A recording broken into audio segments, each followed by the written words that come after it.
Hey guys, we are back. Welcome to Beyond the Metcon. We finally have a name. Finally got a name. I know, it feels good, right? Yeah, it's because you came up with it. That was pretty solid. Man, I was just like trying to rack my brain in things CrossFit related. I know.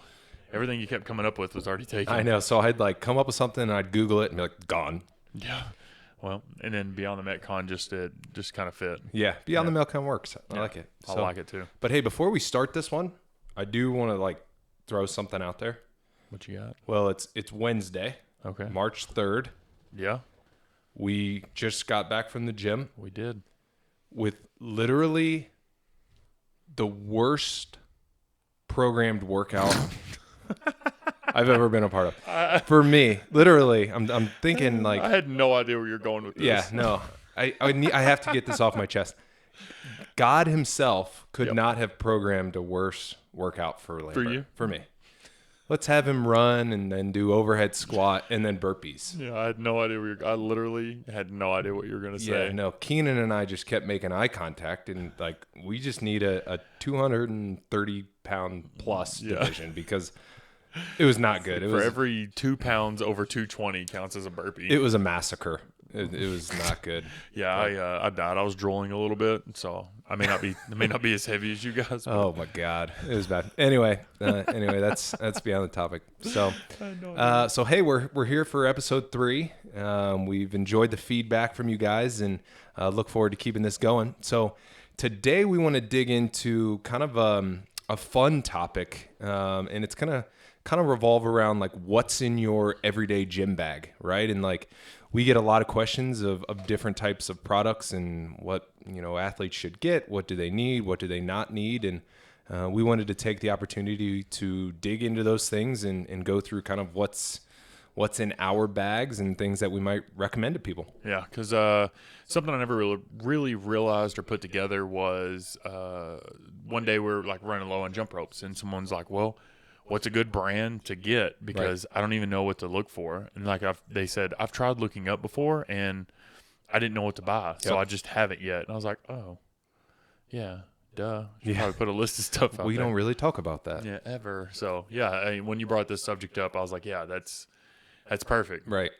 Because a lot of people kind of see the like, what's in your gym bag? It's like, oh, okay, I don't really care because I don't have a gym bag. Yeah. But it's like, should you? Yeah. Should you? When should you? Right. Or like, should you worry about those things? Those kinds of things. So you kind of broke the subjects more or less down. Broke the seal? Yeah. I thought that's what you were going to say. Yeah, no, I didn't. All right. Because Go ahead.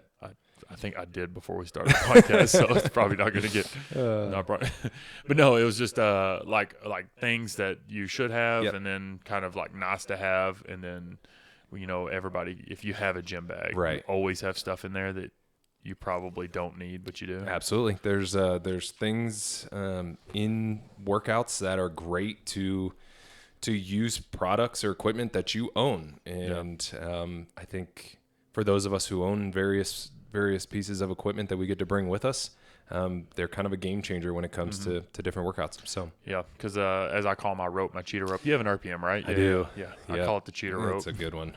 Yeah, it's just so smooth. Which is for me top of my list. And when I think about things that are most important to me in my gym bag, right? We'll just keep using that.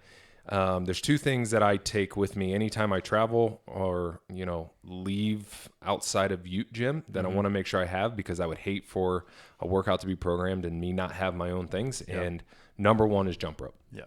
For me, yeah, for sure. Number 1 is jump rope. And most of the time, whenever people travel, they always ask me, hey, what should I take? And I'm always like, take your jump rope. It's the easiest thing. Like, even if you can't get to a gym, you can always use a jump rope, somewhere like outside in a hotel room, or hotel like workout gym, or something. You can always use your jump rope, and it's kind of like the easiest cardio. When it comes to jump ropes, there's like we were just talking about the RPM rope. Like there's so many different brands and types and all that stuff. I know that. So for me personally, and then we can talk about like what other brands we've both used. Right. Me personally, I've had an RPM rope, for probably 7 or 8 years now. I bought my first one, I think, in like 2013. Okay. I don't know. It could be 2014. I can't remember. I think it was 2013, and it was like $55 or something like that, which is an expensive purchase for a jump rope whenever you can buy one for $7. Right. But I had that same jump rope literally until last year. And the only reason why I replaced it is because I had the version 1. Oh, yeah. And they had the 4th version out. I thought it was just because you wanted different handle color. I thought that was important too. Well, that's you. Yeah. Matching your shoes. Yeah, absolutely. I didn't know you had 6 what else is ropes. Yeah. But I finally, someone had bought the version 4 of the RPM rope, and I spun it and was like, holy hell. That's better. It's like technology's gotten better. Right. So I finally upgraded because mine was more or less stopped spinning. Gotcha. But right. So yeah, the RPM rope is a popular brand, in the CrossFit space. I use an RPM rope as well. I actually got it at the last regionals that they did. That was here. Wow. I think it was 2018. Something like that. But the cool thing about the RPM is there's a couple versions of it. The one Madison and I both use is just the cable. Yeah, so it's a bare cable. It's a bare cable, so it's as fast as it could possibly be. Right. Then there's a coated version that is a little slower. That one's better so the bare cable, it even says don't use this on bare concrete. Right. Because it will start to fray. Whereas the coated, you can kind of get away with it for a little bit before it starts to wear that out. Right. But yeah, we like the bare because it moves so much faster. It does. And I will say it's not, if you are a beginner CrossFit athlete trying to learn double unders, the bare cable of RPM or any other brand is not going to work. No, because a lot of times you need to feel the weight of the rope going around whenever you're new, because these ropes they feel like there's literally nothing on there. Yeah, exactly. I mean, once you get used to it, you can feel the weight of it. But yeah, like you said, if I was starting out, I definitely would not suggest purchasing that rope. You know, if you're like a couple months in or whatever. Sometimes people come in and I'm like, you know how to do double unders? And they say, yeah. And I'm like, have you ever, when's the last time you did it? Like, 5th grade? And then they do them. with the little plastic pieces on it. Yeah, the beads on it. It's like, wow, all right. And, but yeah, so they'll know how to do them. So I'm like, okay, cool. So those people that come in knowing how to do double unders, totally. That's if impressive. You're good, go ahead. Yeah, right. Exactly. Sometimes I wonder if people are lying to me, legitimately. Yeah. I'll start people's one-on-ones, and I'm like, do you know how to do a clean? They're like, no. And then they do it perfectly. And then I'm like, do you know how to do double unders? I think. And then they do them. Yeah. I'm like, are you messing with me right now? Are you a CrossFit Games athlete? Yeah. Are you testing me?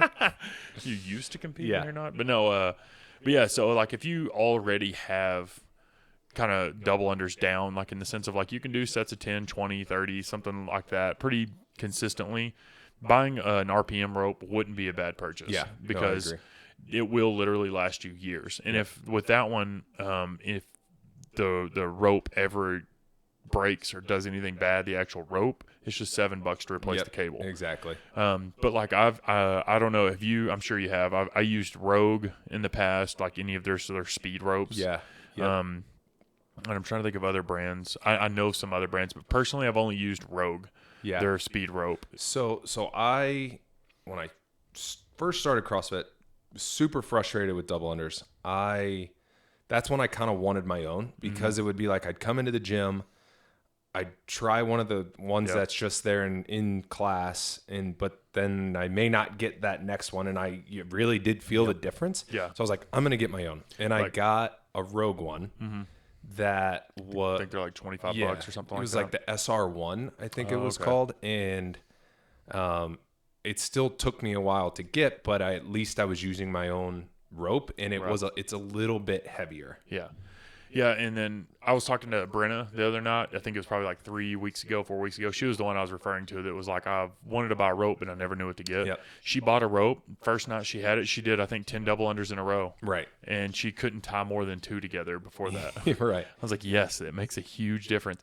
And then, the gym, I mean, you probably haven't noticed, but we have probably 6 jump ropes. Oh, okay. Because some go missing? No, they just break. Oh, People, if you need a shorter one, they'll tie a knot into it to shorten it, but that wire gets a crink in it, so now it has a S in it, basically, whenever you untie it, so it ruins the rope. Yeah. And then also where it hits the floor, it starts to get bare, and then it ends up ripping apart or something like that, or someone drops a plate on a handle.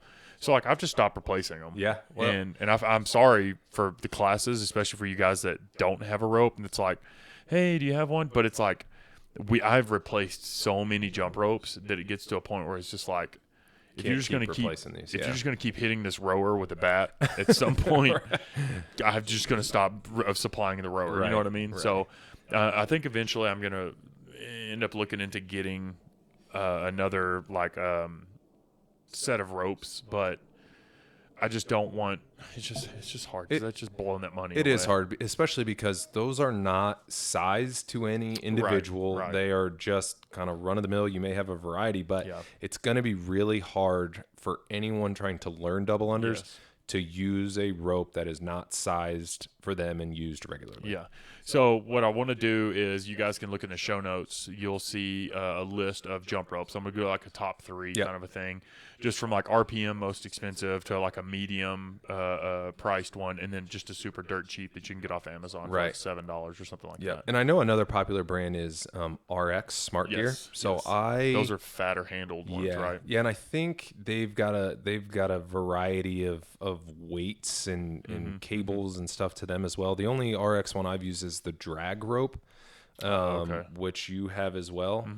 That is one of those I have it, I don't need it type products. So nobody go buy a drag rope and expect to learn double unders. Yeah, because I just know that the games, they did it last year, and that's not why I bought it. I bought it just because I just was like, well, it looks interesting, and then you end up buying one. But it's a cool different stimulus. So like whenever you're using a drag rope versus a regular rope, like you can still do double unders. It's just way harder. Like if you're doing a set of say 50, but with a drag rope, it's like you get the same stimulus almost with 25 to 30, right? Because it just wears out everything, and it's not like a lot of people being like, oh, is it weighted and stuff. It's like, no.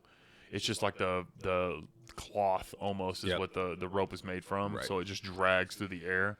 But yeah, that's definitely one of those, like, because I had a few people like, oh, do I need to start buying that for No. Yeah, no. Don't. No.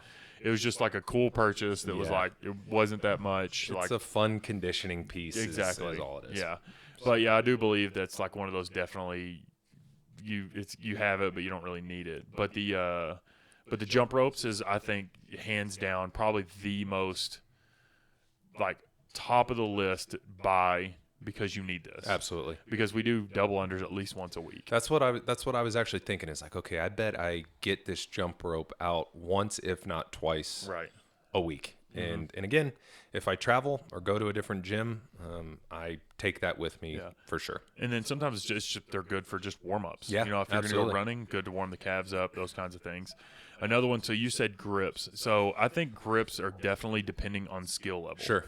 So, like, if you're someone that's still, like, learning kipping pull-ups, or if you're still doing banded pull-ups, or even, like, if you're doing, like, maybe sets of 5 on kipping pull-ups or something like that, like, you may not need grips. Yeah. Because grips are going to be to save your hands from, like, high reps and, like, that wrenching on the bar.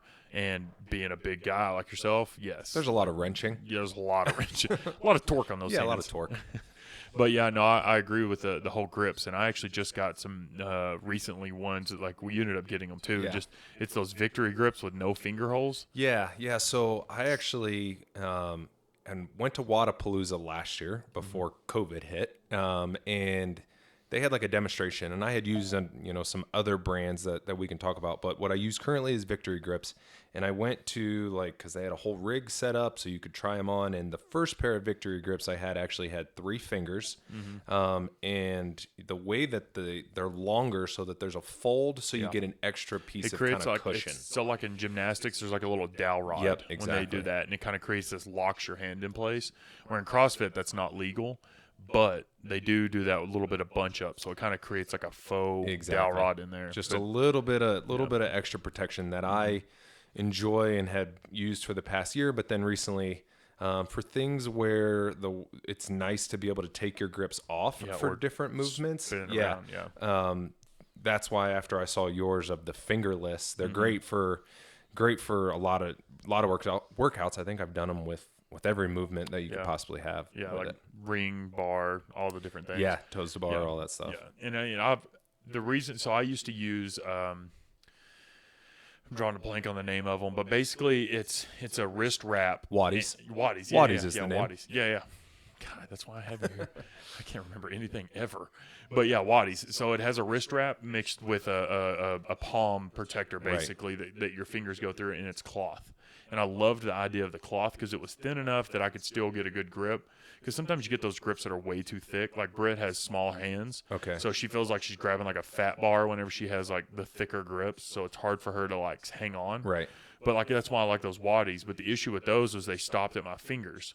Oh, okay. At like the base of my fingers. Right. So like the bottom, I guess, joint or knuckle, whatever you want to call it, of my like ring finger, pinky finger, it would rip consistently, and it would just like bunch up and then rip, and then it would just be like miserable for like 2 weeks. Right. It's just terrible. So I loved those because they protected my palms, but I hated them because they didn't protect my fingers. Yeah. And that's what I liked about the Victory grips is that they were long enough that they covered the entire bar. Yeah, I do like those. And you kind of mentioned the waddies. Mm-hmm. I had those as well. Oh yeah. And they're kind of cool because you can you have to cut your own fingers. Yes. Like the holes.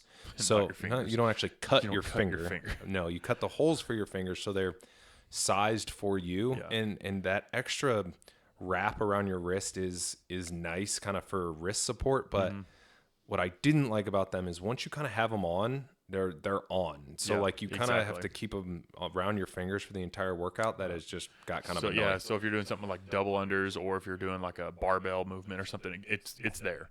Whereas like the Victory grips, you can just literally turn around to the back of your wrist. And now you're open. Right. Like handstand walks. Because exactly like with the waddies, it was like I couldn't reach full wrist extension. Yeah, exactly. And it was like it was almost limited because of that. And I already have terrible wrists anyway. In case you guys don't know, like that's all I got. Right. So if anybody likes to complain about wrist flexibility, just look at my wrists. Like anyway, but grips I believe are. But it's interesting, like we were talking about before the podcast. Like I was watching 2014, I believe, games, and they were doing it.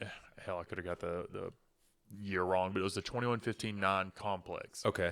It was like, it doesn't really matter, but it was like deadlifts, clean snatches, and then pull-ups, chest to bar, bar muscle-ups, and each one went down. And I remember like the camera kind of panned over everybody, and I was like, no one is wearing grips right now. Right. This is weird.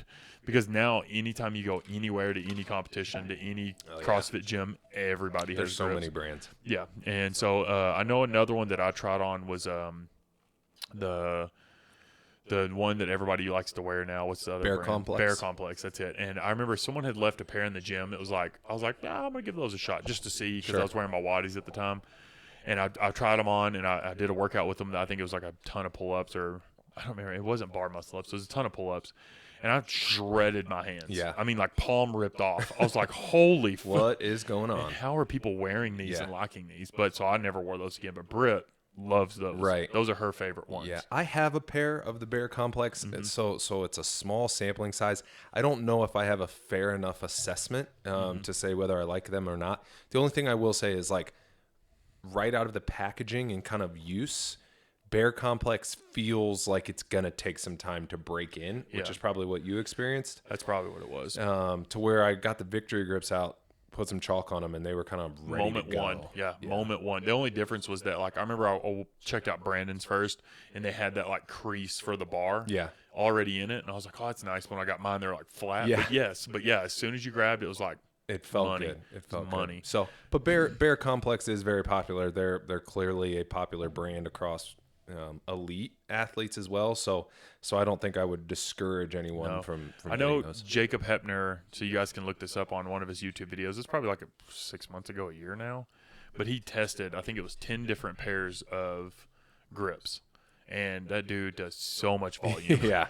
So he tested, like, he even drug them behind a car. Okay. Like he did crazy stupid shit. So, but he tested a ton of them, and I can't remember which ones were the top on that, but I think it was either Victory or the Roo grips, which the Roo grips it's supposed to be like kangaroo leather. Okay. Or something is what the big selling point of that. Kangaroos. Yeah, I know, right? Just thank you. But no, so I don't know, and I've heard good things about them. I've just never worn them. Okay. So. I don't know, but there's tons of grips. I think for you guys that are like getting better at, like, say, the toes to bar and pull-ups, bar muscle-ups, whatever it is, if you're getting to where you're able to hit higher volume without coming off the pull-up bar, that's when you should go ahead and make that purchase, just to protect your hands. Because I'll tell you, like, before I moved here, I remember the first time I came here and Tommy and his team was working out and they were doing bar muscle-ups and stuff. Right. And one of the girls was like, oh, I'm about to rip. And he goes, stop, just do ring rows. And I was like, what? Like, I don't have to rip? Yeah. And I was like, oh, okay. All right. Well, it's a games athlete. It's a whole new world. So from that point on, I was like, he's right. Why would you shred your hand for this one workout? So that'll screw up the rest of your week. If not the next two, or like you don't realize until you get in the shower and you're like, exactly. Go wash your hands later.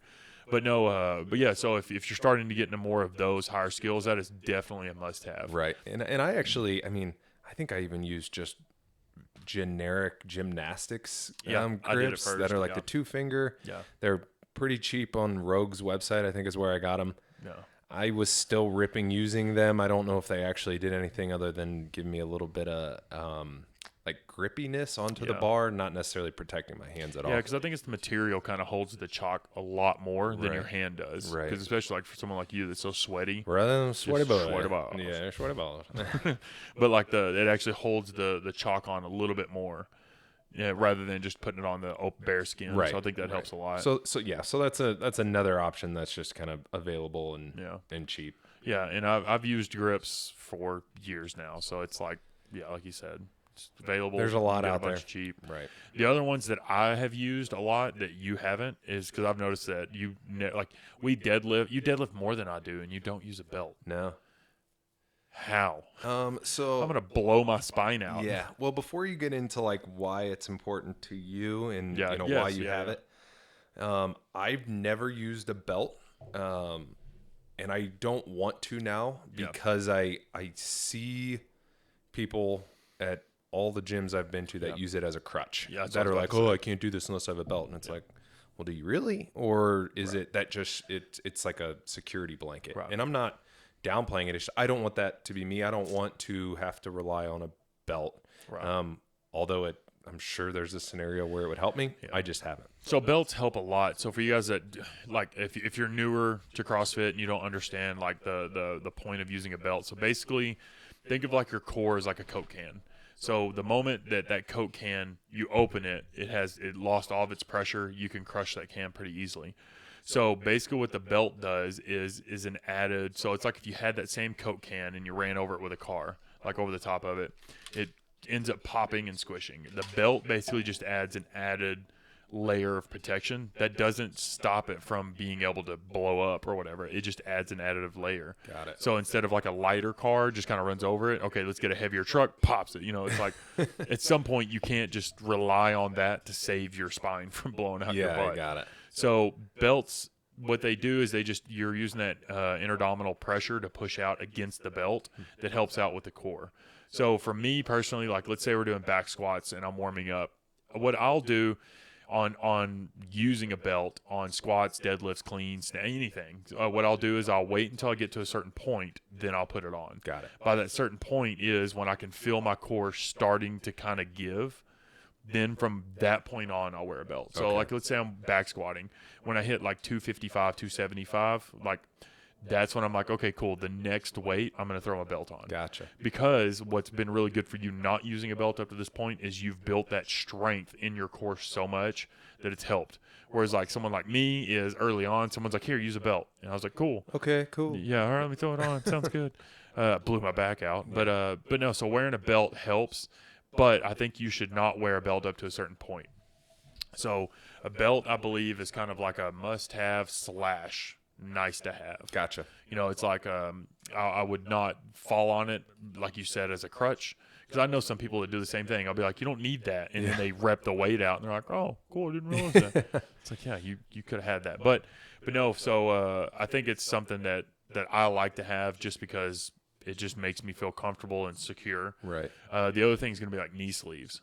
So the whole point behind a knee sleeve is just to have, from what I've noticed. So knee sleeves came from knee wraps. You ever seen knee wraps? Oh, yeah. Okay. Yeah. So power lifters use knee wraps. Olympic weightlifters use knee wraps. So the whole point of that is to add extreme like pressure onto your knee. Same thing with that belt on your core. It's going to help you extend your knee a little bit more. It's going to create a lot more pressure on the knee joint. That way, a lot of that pressure goes into the wrap as opposed to just your knee. Gotcha. So the knee sleeve is kind of like a faux knee wrap. Like it does some pressure, but not enough to like I know some people that wear knee wraps that can't bend their knees. Yeah. Until they put like 500 pounds on their back, and then it forces them to bend their knees. Okay. So the knee sleeves are kind of like a faux that. Like you can feel the difference in the knee extension whenever you're standing up because it depends. So there's a 5 millimeter, 7 millimeter, and I believe there's one more like a 9 millimeter or something, but I don't know. The two main sizes are 7 and 5. Okay. So the 5s are going to be like your lighter weight. You really okay. Let me go ahead and say this, and I'll come back to that. So another reason why people like to wear knee sleeves, especially as you get older, is that added warmth. Okay. So it keeps that joint warm. Yeah, that makes sense. So like sometimes like I've done competitions where I'll put my knee sleeves on first workout and don't take them off until after the day's over. Oh, stinky. Terrible. Sweat running down. But it keeps that joint warm. They don't cool down and get tight. And then I'm like, oh, my knees. I got to warm them back up. Right. Like it keeps that good pressure on it. So what that does is that helps just kind of keep you good to go for the whole workout. So like if you have a workout that's like a chipper, and you have a ton of stuff, and at the very end you have a bunch of squats. So instead of like doing all the ton of stuff and then having cold knees and then you hit the tons of squats and you're just like, holy crap, this really hurts. It's already warm. It's already ready. Gotcha. So do you have like certain workouts that you'll put knee sleeves on for? So like today, so the overhead squats, we did the 5 rounds of the 15. That's a lot of reps for my knees because like, I don't know, I just feel like my knees are getting old. Yeah. But yeah, so I wore them on that. So a buddy of mine back home, he was like, he felt the same as you with the belt. He was like, I think knee sleeves are like a crutch. I think some people just wear them because they think they need them. Yeah. Because they'll not wear them and be like, oh, my knees in the squat. And it's like as soon as they put the sleeves on, but it's like magic. Yeah, exactly. So the difference in the 5 and the 7. So the 5, some people just like the added warmth of the knee sleeve, and some people like the added like resistance that it kind of gives them to extend their knees. Okay. So like let's say you're doing a long running workout with like wall balls or something where you're doing squatting and running, or rowing and wall balls, something like that. So your thicker knee sleeves is going to fatigue your legs because now you're having to work to bend your knees. Right. Whereas the thinner ones could be better. Yeah. I typically just buy the 7 millimeters because I'm like, whatever. Okay. I'll just wear those. Yeah. Because I need the added support and the added like warmth and stuff. But I remember it was probably for like 4 or 5 years I never worked out without them. Okay. And then my buddy told me that, and I was like, yeah, all right, I'll start flirting back and forth with it. And so I did, and I would feel a little bit of a difference, and then sometimes I wouldn't. You know what I mean? It would feel good, and then sometimes it wouldn't. So like if I'm doing like pistols, or if I'm doing like a ton of heavy back squats, or if I'm doing a bunch of squat cleans in a workout, like heavy, then I'll wear them. Okay. But if it's like running double unders and push-ups, I obviously won't wear them. Right. So let me ask you. So I will likely have some knee problems just from like football those years. Like I had surgery on my one, so like I get random sore parts in my knees already. So like, would you be like, hey, you should wear knee sleeves when you do certain things, or is that just like it's not really going to help you in that area? I think it would help you just because of like keeping the warmth there, and then also maybe the little bit of added support just in those ligaments that aren't kicked you in the foot, that aren't as strong as they used to be. Okay. But because sometimes like, hey, do you have knee issues when you squat? Like, are you sometimes like, oh, God. No, my knees aren't ever an issue. Okay, like, then don't worry about it. What I would say is on knee sleeves, just because I kind of see where you're getting at, is like anybody that's looking into doing this stuff, if you have, when I say if you have knee issues, I mean like I feel like aches because I have really tight quads. And so I'm always on a foam roller on my quads, or always doing something to get them to relax.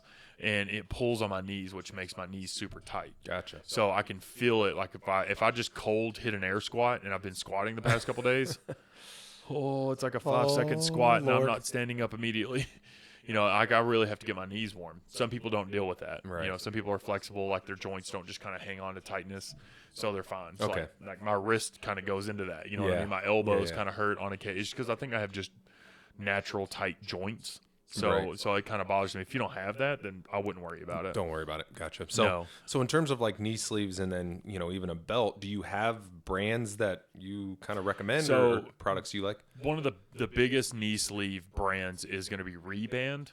Okay. Theirs are like $45 a sleeve. So it's like you're going to be dropping $90, you know, for a pair. So that's a big investment. I just bought a pair of knee sleeves off Amazon probably like 3 months ago, and I believe I paid $30 for the pair.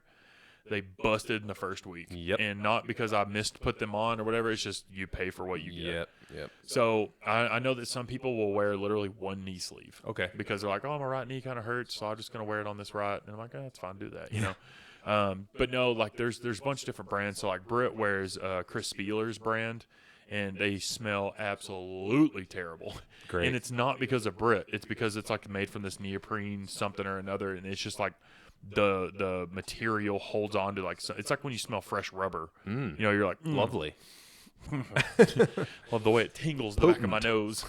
But yeah, so hers stink really bad, but she's had them now, I believe, for a year, and they haven't lost any. Like, they're still just as tight as the day she bought them. Gotcha. So she loves those knee sleeves. But with those, like, I hate to say, like, buy the expensive ones, but it's like, from what I've realized, I've wore, it's howmuchyoubench.net is what it used to be, but it's kind of like the guy that, I can't remember his name. He makes the bench suit thing. He's a power lifter guy. He makes his own knee sleeves. I bought his years ago, and I loved them until they busted. Gotcha. But I mean, technology advances. Yeah. So I'm sure his new ones are better. But dude, there's tons of knee sleeves. You can Google those. Belts. I use Vallejo. That's my favorite brand. Valeo. You can buy it on Amazon for $20. Okay. I'll have it for about 3 to 4 years. Then I'll have to buy another one. Right. Because the Velcro wears out. So I'll just buy another one. But like Nick, he had bought a Vallejo belt, hated that the Velcro wore out, so he bought another one, but it had like that little, it basically like clips in, and then the Velcro is just there just to keep the thing from flapping. Gotcha. So it has like a plastic clip, so it holds it, so you don't have to worry about that. Right. There's some like Tupood, they make a really good belt. Rogue makes a really good one. If you're like, man, I don't want to buy this belt because I don't want the Velcro to wear out, buy one of those that clip in. Gotcha. There's one that like you kind of feed through itself. It has like a little bar on it basically, and when you pull it, that bar keeps it tight and doesn't move, and the Velcro just kind of keeps it so it doesn't flop. Yeah. Those are really good. The other ones are going to be like your leather, like old school leather belts that are like stiff.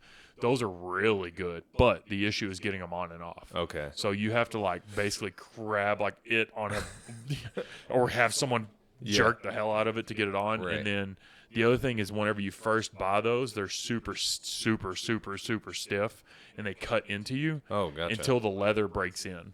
And then it's soft and feels fine. But that might literally take 2-3 months. Right. I've never wore those personally on lifting. I just know all about those just because I've lifted with plenty of people that wear them.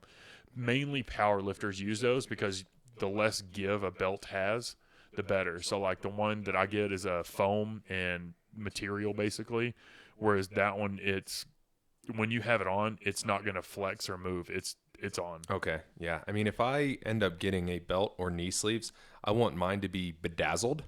Do they make them? So, Tupood. Yeah, Tupood. Haley Adams has one that when you wipe get... sideways, it changes colors. It's like pink and then goes purple. I'm all about that. It's all about you. Listen, you're Haley Adams. Unicorn. There's no way Haley Adams makes a belt big enough for a human like me. There's no way. It's for your leg. That is size discrimination.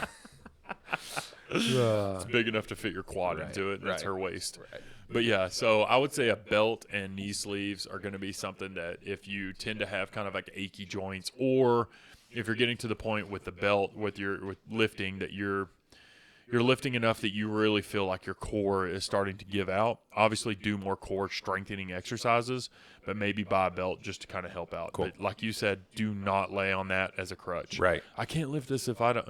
Well, if that's the case, then you probably need to work on other stuff. Right. And then I would say like your forte, shoes. Yeah, man. So I could talk for hours about shoes, but I do think that the type of shoes you wear in CrossFit is important, and everyone's going to have their own feelings about it. And I would say that in terms of there's 3 brands that are, in the forefront of the CrossFit space: Reebok, Nike, and the newly named CrossFit Games sponsor, Noble. So weird to say Noble CrossFit. I know. Like instead of the Reebok CrossFit Games, it's the Noble CrossFit Games. Right. So anyway. I have worn all 3. Mm-hmm. I'm also a sucker for brand loyalty. Mm-hmm. But I will say Reebok Reebok was really dedicated and committed to making good CrossFit shoes because they had to stay alive. Right. So yeah, because their company was going under. Right. And then CrossFit kind of like resurrected them. So they put a lot of time and effort into making good shoes. Now they had some misses along the way, but in terms of some of the newer ones that have come out in the past couple years, they're the most comfortable shoes that I've worn in sport, really. Like kind of like across the board. Yeah. So a lot of their shoes are kind of built to put on right away. Now, and I can't speak to the newest one that kind of looks really ugly, the X1, but the 8s, the 9s, and the 10s, I think have been great shoes. They're super comfortable. They're designed for CrossFitters, and you can get them pretty dirt cheap right now. Yeah, and I agree with you on the Reebok stuff. Like, I remember when I moved here, I was wearing Nikes, and it was the Metcon 2s, I believe, like we were talking about that earlier. My biggest issue with those was they're like, right. It's like, what are we doing? Yeah. How do you not pick up on that? But no, I know that a lot of people love the Nikes because there's a lot of people at the gym that wear those. Yeah. I don't have any experience with the later models. But I know that the earlier models I didn't really like. And then Tommy was sponsored by Reebok, so he's like, here, you wear these. That was easy. Yeah. So my thing with Nike, and I've worn a pair of Metcons like you mentioned. I had issues with basketball and football of Nike shoes in general just because they kind of hurt my feet. I've heard that before. So I experienced the same thing in the Metcons. And I think with Nike, you can get a good shoe if you pay the money to get a good shoe. I think the problem with Nike is they'll just make a shoe and slap their logo on it, and you may end up with a version that's not very good. So I would, if I were someone looking to get shoes and you want to try the Metcons, I would do that. I don't know that I would buy them without trying them on. Yeah. That's kind of my perspective on what I've heard of Metcons, but I do know people who like them a lot. Yeah. And I know that there's not very many places now that actually sell these shoes. I know, like here in town in Salt Lake, you can go to Shields. They carry Reebok and Nike CrossFit shoes. Yeah. But the whole like thought process behind being like, all right, guys, you need to buy these specific shoes is because it has the flatter heel. It has instead of like runner shoes where it has the super elevated heel for squishiness, or even the squishiness under your toes, because when you're running long distances, you want a little bit of cushion because you don't want it to be beating your feet up. But with the CrossFit shoes, it gives you a flatter platform so that you can lift and have balance. Right. So like you don't want it to be like you're standing on a mattress trying to back squat, because that's not good. Yeah. But you want something that's flatter. So it's like you said, try different ones. I know that like with Noble, I've never personally wore them. You said you have a pair. Brittany said that basically she doesn't like them because they're uncomfortable on her feet. I've heard that they're good for like working out in the gym, but as soon as you start running, they get really uncomfortable. But I don't know. I know they have like runners or something like that. So I have not worn the runners. I know a couple people at the gym who have them and like them. I would certainly be, if I were to get a new running shoe right now, I think I would look at their runners. Oh, okay. But in terms of just their basic kind of CrossFit shoe, there's very selective workouts I will wear them in. Mm-hmm. I wouldn't run in them. Mm-mm. I wouldn't do any heavy squatting in them. I've done double unders and kind of pull ups and all those kind of things where it doesn't really matter. Right. I think the appeal of Noble to people is the look more than the actual shoe design. Yeah, I agree, because it's like you have this one solid color, whatever. Yep. It's a very clean look for sure. Exactly. Instead of like all the like whatever, like however you want to look at that. But I agree with you. Like, I think it's more of like I wear Nobles. Yeah. It's like, oh, okay, cool. Right. And you, aside from Reebok and Nike, Noble is at their cost is not ever going to change. No. You're not going to get a discount. Have You're you not seen how much their lifters are? No. They're ridiculous. Are they $2+? Yeah, they're like $250 to $300. Yeah, I bought my Nike Romalio lifters for $200 like 7 years ago. Yeah. And they still work. But I remember when they came out with their wood awesome lifters, and they were like $300, I believe. Goodness. And I was like, what are we doing, yeah. guys? But yeah, they're very proud of their product. But anyway, and if you like those shoes or whatever, I keep kicking you in the foot, Lambert. But if you like those shoes, let me know. Like, what do you think about them? Like, why do you like those versus the other ones? Because, like I said, I have zero experience in those shoes. Right. Or like you have, I guess, limited experience basically. So I would put that underneath like the jump rope. Yeah. Because I mean, shoes you can still work out in, but literally every person that I've ever taught that went from like runner shoes or just basic trainer shoes into CrossFit shoes, they're like, holy shit, like this is way better. Yeah. Like, yeah, exactly. These aren't meant for running long distances. I did for a long time. Right. Like I remember the first time I wore a pair of running shoes was probably 2 years ago. Whenever I was doing this training for a marathon program, and I was halfway through it, and someone's like, "You need to buy running shoes." I was like, why? These work fine. But when I did, I was like, well, it makes sense. Yeah. Yeah. And I mean, I would say of the three right now, the Reebok shoes are good to run in. Certainly not long distance. I mean, I've done, a couple miles in them, and they are designed to handle that type of wear and tear where I would not suggest that in the regular no-bull shoes. No, I've heard that running in those is absolutely garbage. I remember Glenn, and he used to come in the mornings when we'd run. He'd wear his Nobles in. He's like, oh, damn, we're running? I'm like, yeah. Why? He's like, I didn't bring my running shoes. So he would run barefoot. Oh, gosh. He chose barefoot. Yeah, he chose barefoot over running in those. So I was like, well, okay, no taken. Right. Not running in those if I ever get them. Yeah, and again, these are just suggestions. Yes, these are not like, hey, you guys better go out and get a new pair of shoes or you're going to suck. Because like you said, I know plenty of people that come to the gym that wear the Nobles. Awesome. Yeah. Wear them. Like, I don't care. If you love them, wear them. Right. Or just another training shoe. I mean, that's it. It really doesn't matter. No, just the biggest thing is going to be toe to heel. Like, what is the drop? Like, how much higher is your heel to toe? And then also, is it a flat bottom on your heel, or is it kind of rounded on the edges? Because that gives that instability, and that's what we're really talking about. Is that flat feel, because like if we're doing cleans or snatches or squats or anything like that involves some like stability, you want that, and you don't want your shoe causing you to have instability, because then that only causes problems on the way up. Yeah, exactly. So I think shoes and jump rope right there, I think they're neck and neck on like must-haves when you start. Yeah. And there's a couple other, I mean, I know Innovate has got some athletes, like a Scott Panchik, Danny Spiegel type athletes, games athletes that are kind of on the rise. I don't know anyone at our gym who wears them, so if you do, we'd love to hear from you. And Under Armour has I used to wear Innovates when I very first started back in 2011. That was the only brand, because CrossFit didn't come out with their first shoe, I think, until 2012.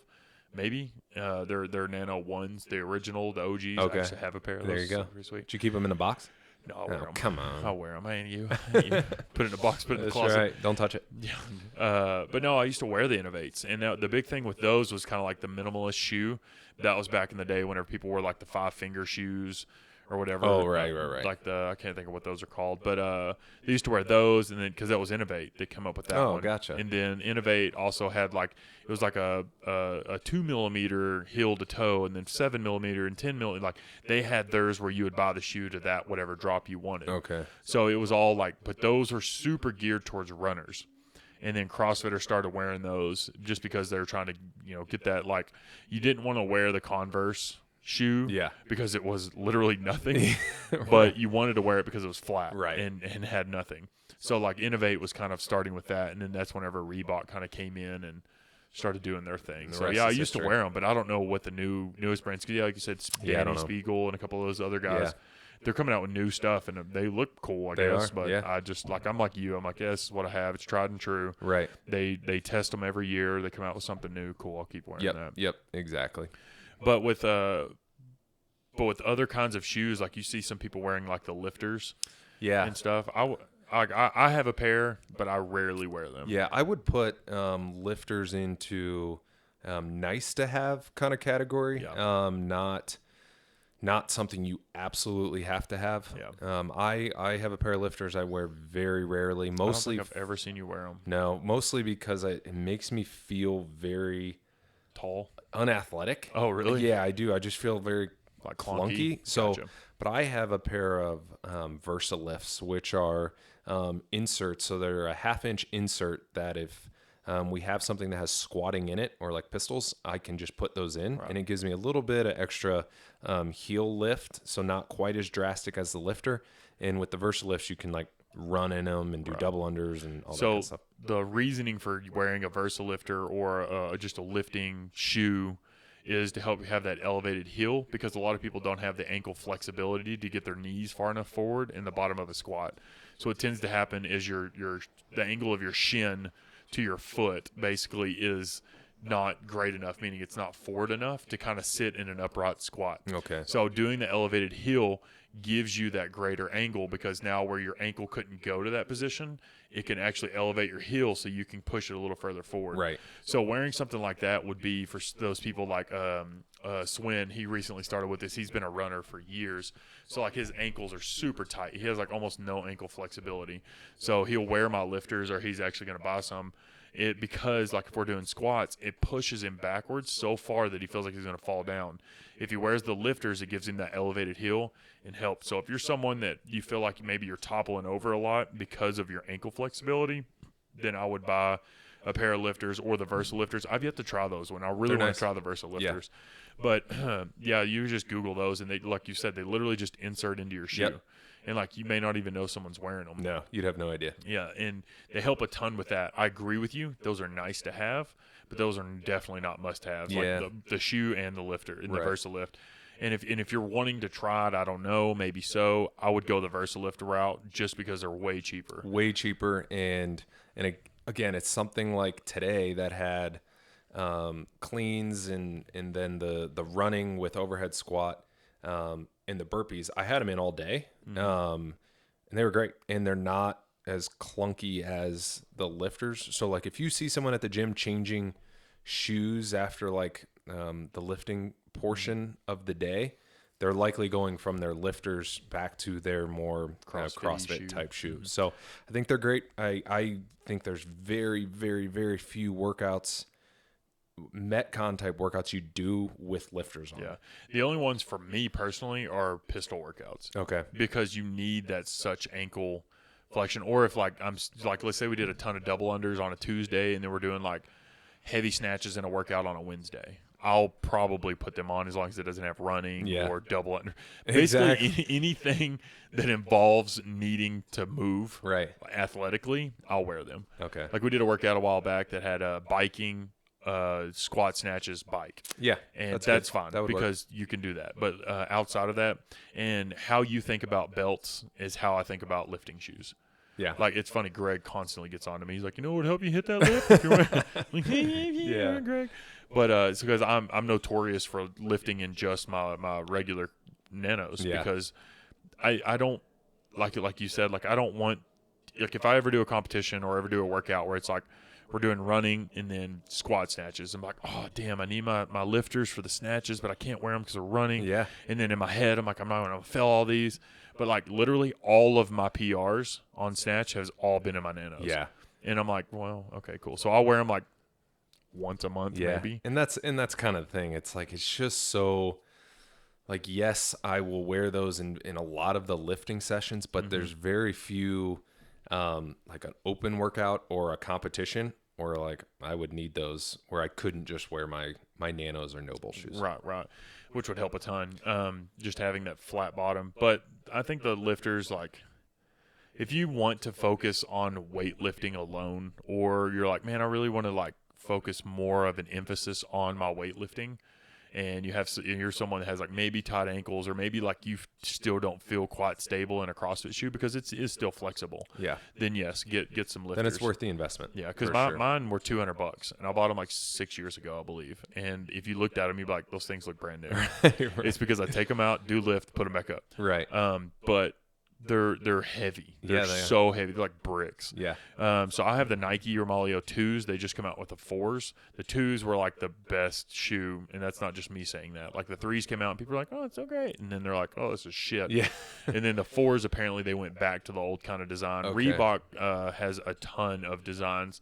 Reebok for a while tried to make a more flexible toe to where you can do running workouts in them or box jumps in them because you need that more flexible that toe. like flex weave. Exactly. Material. Yeah, and so people liked them for that reason, but I don't know. Like I wore Adidas.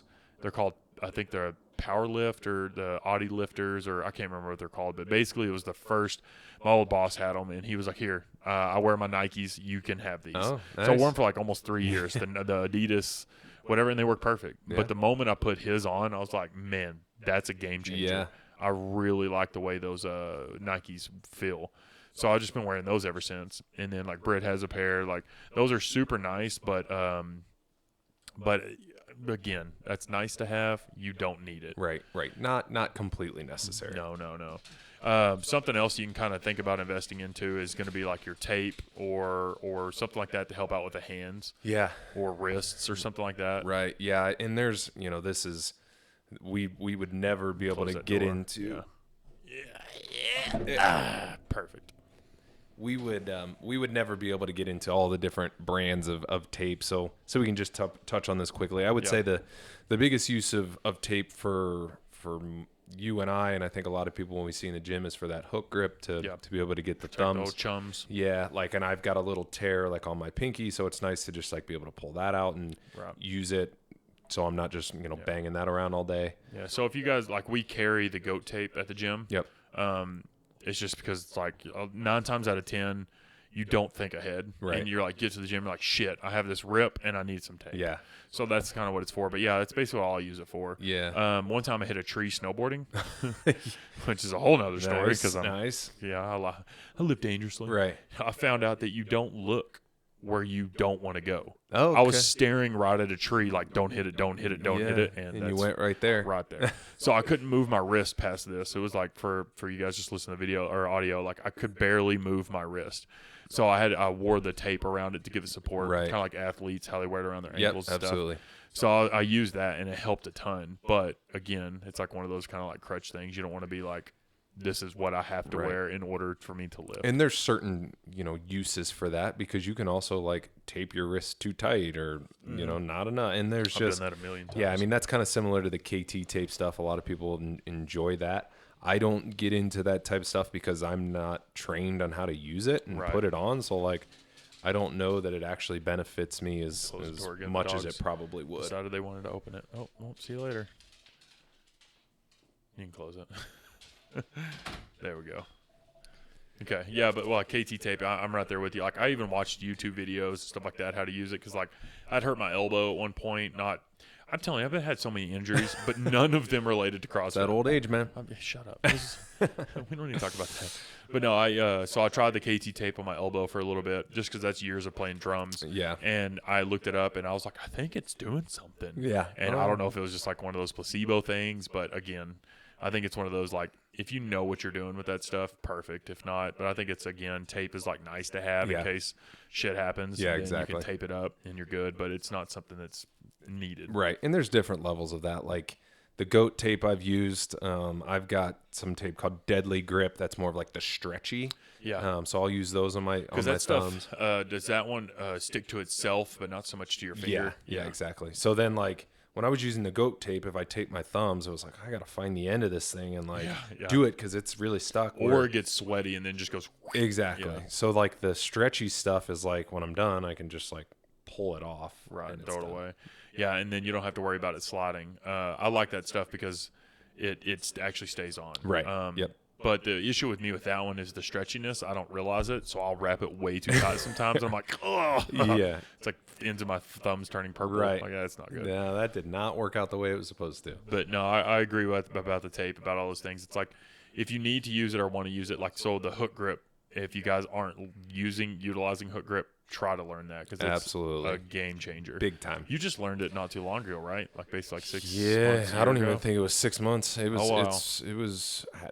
Oh man, it was October, September. No, so maybe 6 months. I don't know. But it was like I was noticing that in my clean mostly was that it would get to a certain weight and like I wasn't hook gripping, so I would like grip the thing so tight that I was high enough I just couldn't flip it over to get it in the front rack. And losing out of your fingers. Yeah, basically. it was like I don't have the grip I need to. So then. And working with you and some other people that are like, you just got to do it. Yeah. It's not going to feel good, but just keep going. And now it's like I don't do anything without a hook grip. Right. And I remember when I first learned it, it was like the first week. I was like, how the Felt like my thumb was ripping off. You want me to do what? Yeah. You're going to grab this bar with your thumb and just rip it off. Right. But yeah, it takes about a week, and I know it's like, holy shit, a whole week of ripping my thumb off, and then after that, you don't even feel it. Yeah. Like in the sense of like it's toughened up that, like you said, you don't even like do lifts without it. Right. now. Right. So I'm the same way. That's how I feel about the tape stuff. Like, and all of these things we've kind of mentioned is like your gym bags. Yeah. Like you need something to put all this in. Yeah. So this is just more of a fun kind of thing. You can get. I was gonna say this is all like super preferential. Yeah. These nice to have type kind of things are irrelevant really. But I got a bag called Built for Athletes, which is kind of your tactical looking bag, but it was relatively cheap compared to the like 511 tactical bags. Way cheaper. I think it kind of looks like that, but this one came with a couple patches on it. It's got all the different pockets because I'm a very unorganized person typically. So having it come with different pockets for me able to put stuff in is great. Again, not totally necessary, but kind of cool to have. Right.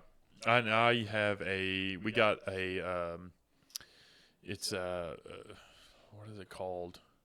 It's whenever you throw all the weight in your backpack and then go walking. What is that called? They used it at the games a couple years back. A rucksack. Yeah, rucksack. So we went to the 10-year 10-year affiliate thing, and we got a free rucksack. Oh, cool. And I was like, okay, cool. Like those things are meant to carry tons of weight, and I just like the tactical kind of like square looking bags. I like the way, but that's what I have. And I had I used to use it's the same brand of shorts that I have. The starts with an H. Man, I'm telling you, my memory is great. What are the shorts that I wear all the time? High Elite, sorry. I was like, dude, I don't. You never check out my shorts? I'm pretty good, but I do not know that. Come on. But no, it's a High Elite, so I get like 40% off just because I've competed in the past. And anybody that's ever done a competition, whatever, if you have pictures of you working out, you can too. You just have to apply for it. Yeah.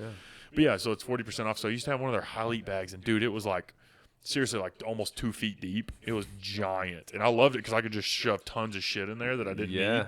But I could carry it all. You had the space. Yeah, and then I was just like, I don't need all of this. So that's when I like kind of the gotta have it or the I need it kind of thing come up. You know, I just dumped a ton of stuff out. Yeah. But they make some cool bags. Like theirs has like a pocket that folds out of the bottom that you can put your shoes into. Cool. So if you're like you always change shoes after ever. Absolutely. Yeah. So you could put your smelly, stinky shoes in this bag. That's not why I do it. I sorry, know. go ahead. Oh, I know. Yeah. Got to look fly. Can't get them dirty. Come on now. Scuff the J's. But yeah, they have like a separate bag that folds out that you can put these shoes into. That way it doesn't like infect the rest of your bag. Right. And I know a bunch of other brands do that too. But yeah, and I mean, I think that at minimum, I would suggest just get something to keep your rope and your grip and those type of things, because the amount of people that have showed up to a workout and be like, I forgot my jump rope today. Yeah. It's like, well, what'd you bring with you? Nothing. It's like, how do you just walk in here with nothing? Do you have keys? Yeah. So get, at minimum, get yourself a little bag to put these type of things in, and then get that consistency. Then you can keep like a water bottle or shaker bottle, something like that. Yeah. I mean, that's another thing. How many, the amount of people who come into the gym without some sort of water vessel is very few. That's me. Is it really? Like I have like my protein shake in my shaker, but I don't drink that until after the workout. Like So you don't drink water at any point? No. I know. Wow. I know. Because like I think the reason why, which I mean I don't know, I could be making this up. It's like come from more of a humid place, so I'm not used to like being like, oh God, my mouth's so dry, Whereas here it is dry, right? But yeah, like I don't know, like. And I don't drink a lot of water during a workout, but I at least have it with me in case. Yeah, just in case. Yeah, but like I don't know what it is. Like I think what it was so the time I played football. The time. Okay. It was in high school. I was in 11th grade, and we did 2-a-days. And I remember we were doing gassers, and I was being outran by the linemen, if that tells you how in shape I was. And it wasn't because I was overweight. Yeah. It was because I was not in shape. Right. But I remember he was like, all right, we're going to do 10 more of these or something like that. And then we got like 8 in, and he was like, all right, we're going to do 5 more of these. And he just kept adding a number. Yeah. And all I could think about was water, please, water, water. And he's like, you're not going to get water until we all finish this. Oh, my. And I think that just kind of set a thing in my mind that I'm like, you don't get water until you're done. Interesting. And I literally until this moment, I think I did not know why, and I think I just realized. Yeah, and I would say that is not a good suggestion for anyone at the gym. Do not follow Madison's 11th grade football coach. But I will say, so many times I see people 90 seconds into a workout walking over to their water bottle and taking a swig. I'm like, 90 seconds. Yeah, well. You made it a minute and a half, and you felt, man, I'm parched. I need a swig of water. Hydration is key. Yeah. That's right. So I was like, but it's got electrolytes. Right. But no, so I don't know. I've just never been one to drink water. It is very rare. Sometimes I will, like my mouth will get really, really dry, or if like I'm going to throw up or have a bad taste in my mouth, I'll go get a swig just to kind of get that taste out. Gotcha. But no, I don't. But I always bring like a shaker with protein or, like pre-workout or something. But it's very rare for me to have a water bottle. Right. So it's kind of like you with the belt. Like, it's me. Yeah. Although I feel like that's very different. Yeah. I feel like it's, like telling, if you come to the gym, it would behoove you to bring some sort of water bottle. Yeah. I agree, though. That would be my expert opinion. In my mind, I'm like, don't make it a crutch. But yes, I agree. I'd rather you hydrate than dehydrate. Yeah, look at you over there drinking your water with your crutch, you baby.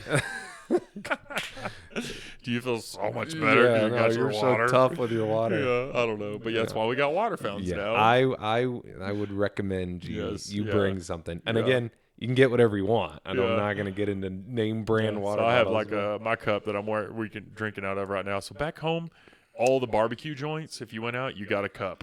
I thought that was like a Van Halen concert cup. No, this is a Rudy's country store and barbecue. And we literally have that's all of our cups are all from country. All reusable. Yep. And perfect. Britt's parents literally probably have 100 of these cups from this one place. Right. And I'm like, I need some sustainable. Of those cups. I love those. I don't know what it is. Yeah, I don't know. I will literally bring one of those in with me on occasion. Yeah, I need to rehydrate. Well, and I think this is a great lead into the next product that I use because I sweat a lot. Maybe that's because because you just drink hydrated. A lot of water. Yeah. Is probably why I don't sweat. Right. So I actually didn't learn this, and this is more again. This is a Lambert nice to have, not an everybody, but I learned this a lot traveling into humid areas. Is how sweaty my hands would get. Yeah. So now I always wear sweatbands. Yeah. Just because around your wrist. Around my wrist, yeah, just to keep kind of that sweat off my fingers. Yeah. And even in Utah, where I don't sweat nearly as much as I do when I go somewhere like Florida, it's still a comfort thing for me that I'll put them on and maybe not have to chalk up as often. And I'm literally the opposite. I don't sweat very much, and it's probably because I don't hydrate. Yeah. I remember anytime I start a workout, unless I'm doing heavy lifts, I'll chalk up one time and then I don't chalk up again. Sometimes if I'm doing a ton of bar muscle ups or say a ton of chest to bars or pull ups, a lot, or ring muscle ups or really heavy barbell stuff, I won't chalk up but one time. Gotcha. Because I just don't, my palms don't sweat, my arms don't sweat, nothing.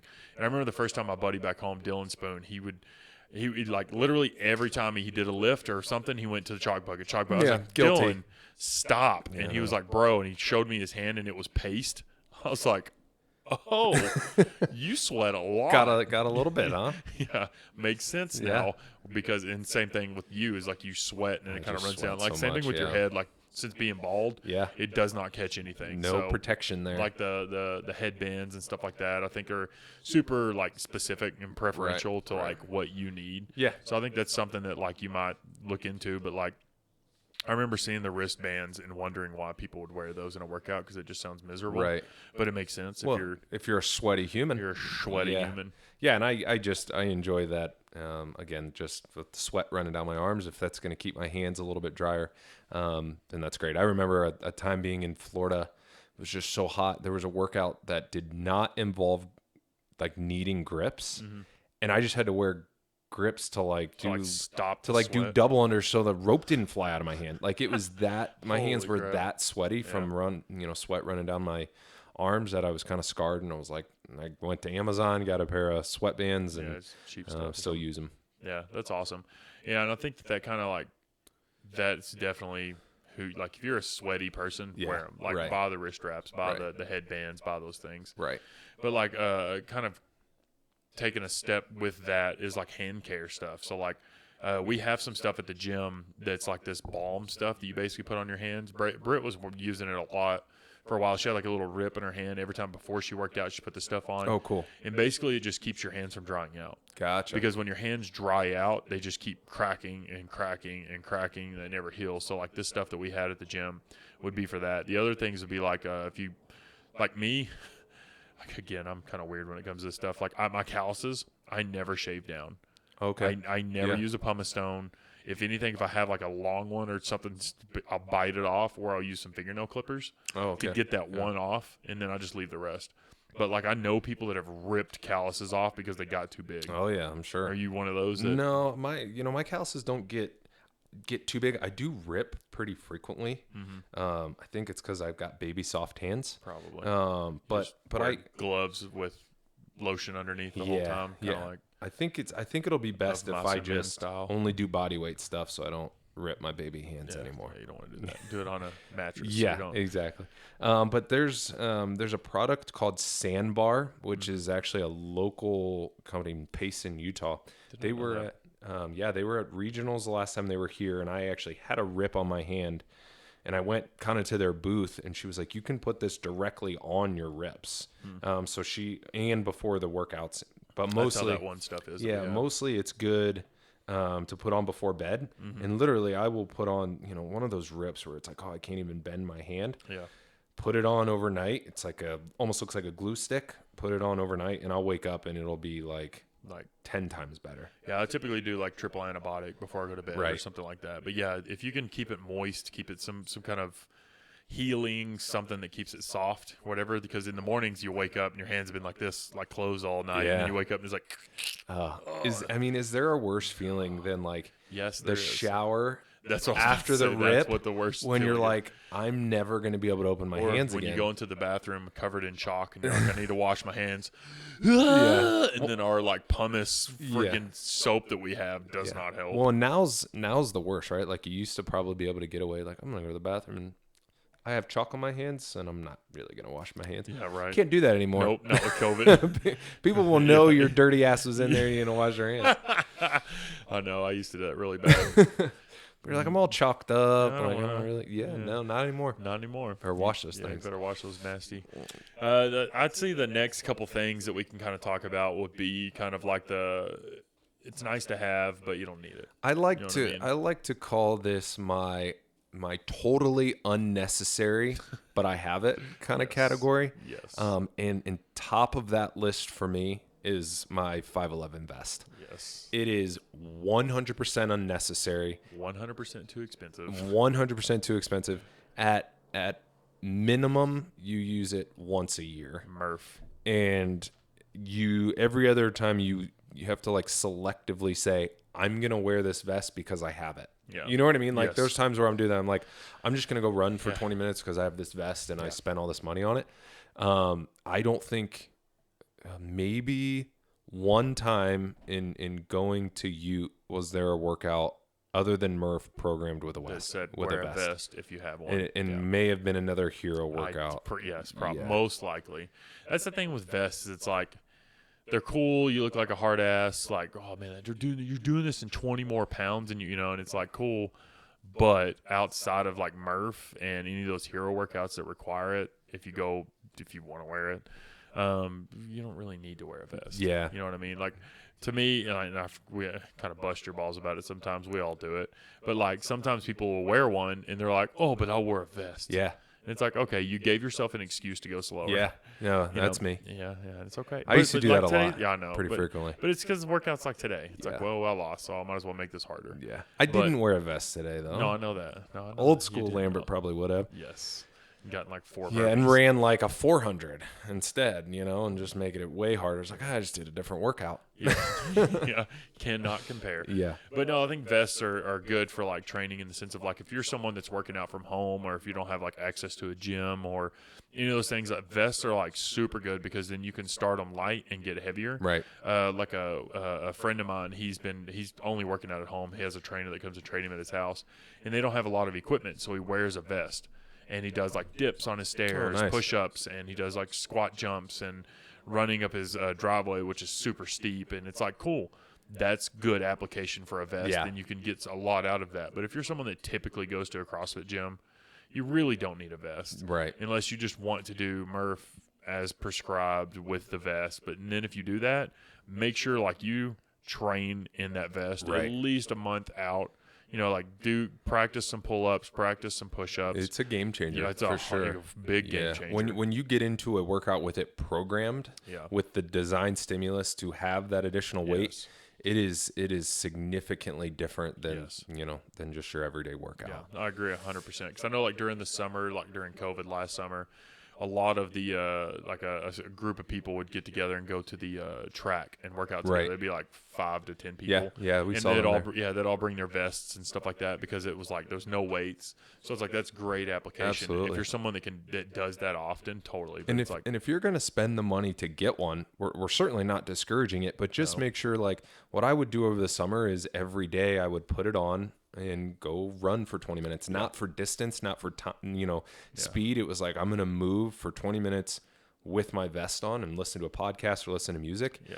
And I, at this point, I certainly feel like I've got that money back, but don't buy it and be like, I bought this for Murph, wear it one time and then let it sit there and collect dust. Yeah. And I agree. And then kind of putting a little sidestep to that is like, if you're someone that like can't do all the movements in CrossFit, and I'll say like all the gymnastics, like basic gymnastics, pull-ups, or just regular push-ups, or doing, I would say like not necessarily high reps, but like large quantities of squats, like say 15, 20 at a time, air squats, don't buy the vest. Yeah. If you can't do these basic things, don't buy the vest. I know people that have worn vests in the past for Murph that literally couldn't do a pull-up without the vest. Right. And I'm like, what are you doing? Yeah. You're doing weighted ring rows. Right.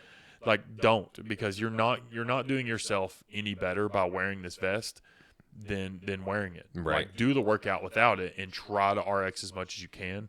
Then, because the vest is supposed to be an added difficulty.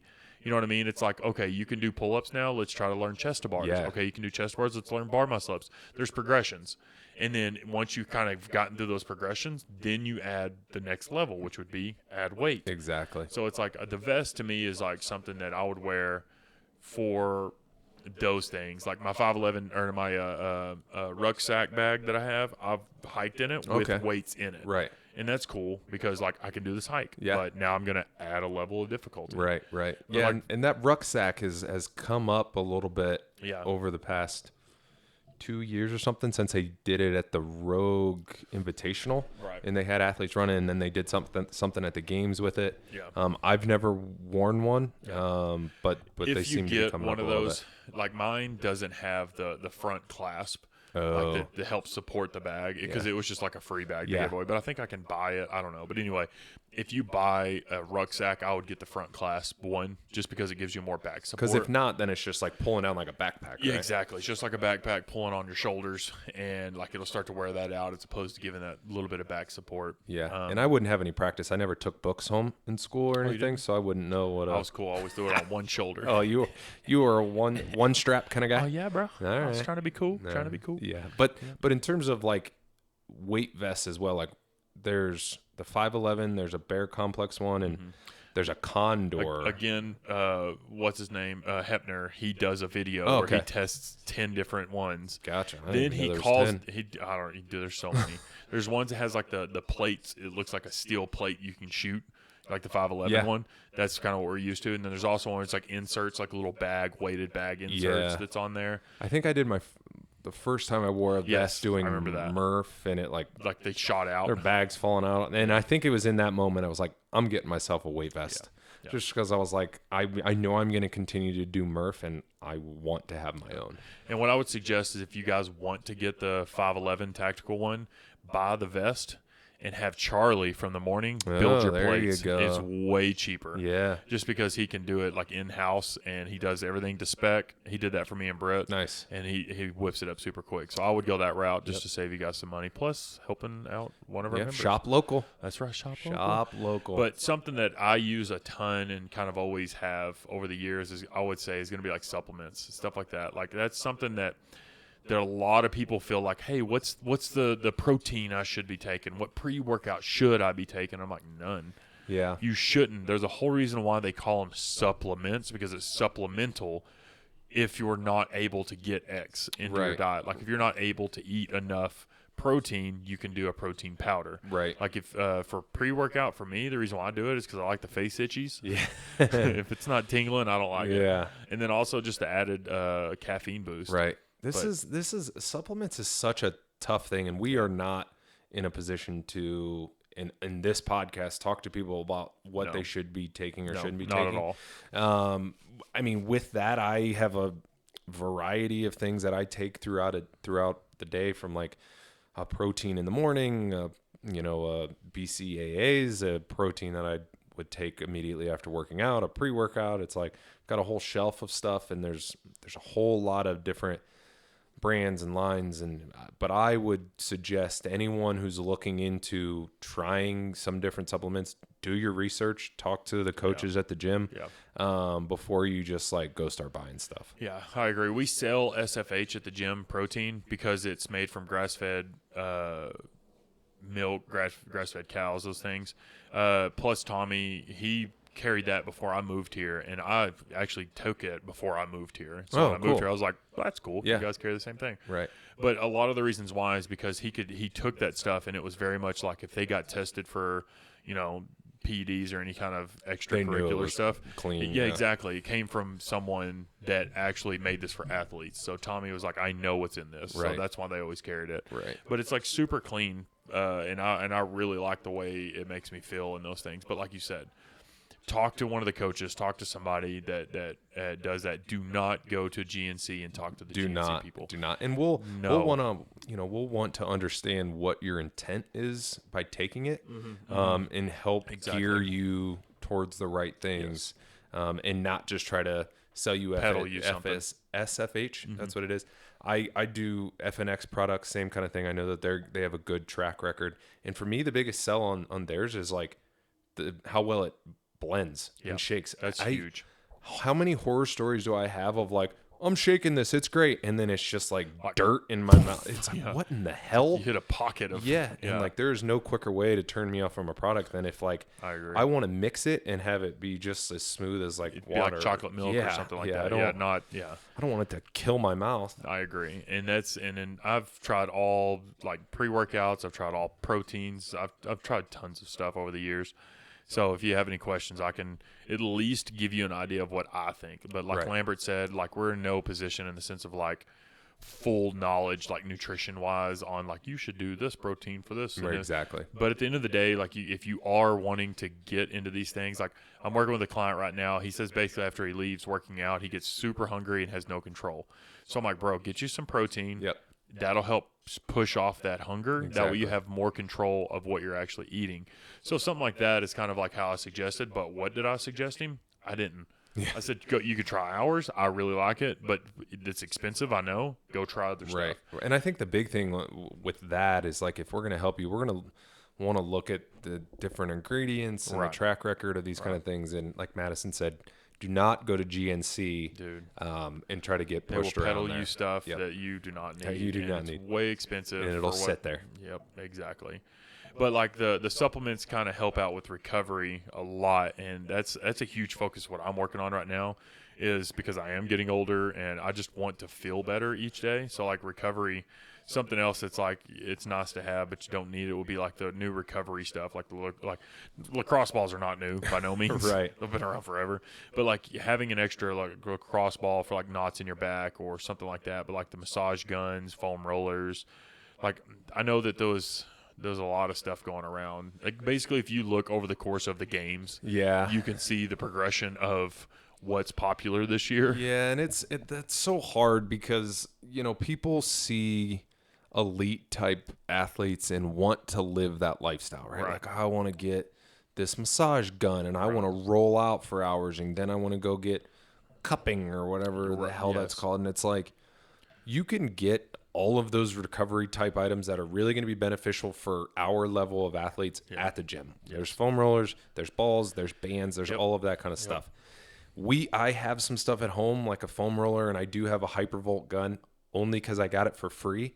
I use those things so sparingly that if I didn't have them, I wouldn't know that they weren't there. Right. You know what I mean? Yeah. And I think a lot of so from what I've heard about cupping is that it doesn't do anything. Yeah. But looks gross. Placebo, it's like giant hickeys all over your body. Who was sucking on your back? But a lot of placebo plays such a massive role. People have literally felt better from taking a placebo of things. Like, here, take this pill and it'll make you healthier.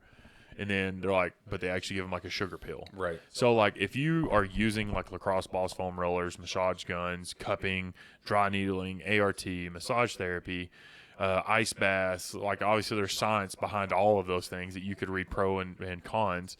If you use any of those things and you feel better, keep using them. Right. Because even if it's not really doing anything, mentally it's helping because your body's going to heal your body. Right. But if you're looking at all these things that disbelief, this does nothing, this does nothing, then you're just literally pissing away money. Right. Well, and I will say, I know that there's a lot of people who swear by, rolling out and I think I don't get much from that, mostly just because I don't know what I'm doing. Or it's like, oh, that hurts my quad. I'm not going to do that anymore. You know what I mean?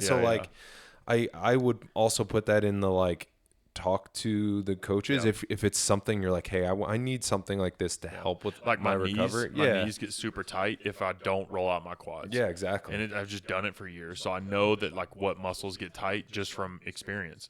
So like you said, you don't know. I could teach you whoever. If you're someone that has kind of those things, then let me know and I'll help you out. But any of the coaches can too. But I'm right there with you. I think that if it's something that you don't really know or utilize, you probably don't need it. Right, you know right. What I mean? And again, it's something that could very easily be worked on just at the gym and not something you got to go put any money into. What I would do is I would basically the laundry list of things that we kind of mentioned before. I would kind of put a little bit more stock into a lot of those things before you go into absolutely. Any of those kinds of things. I like doing protein. I've been doing collagen protein, which is going to help out my joints and stuff like that lately.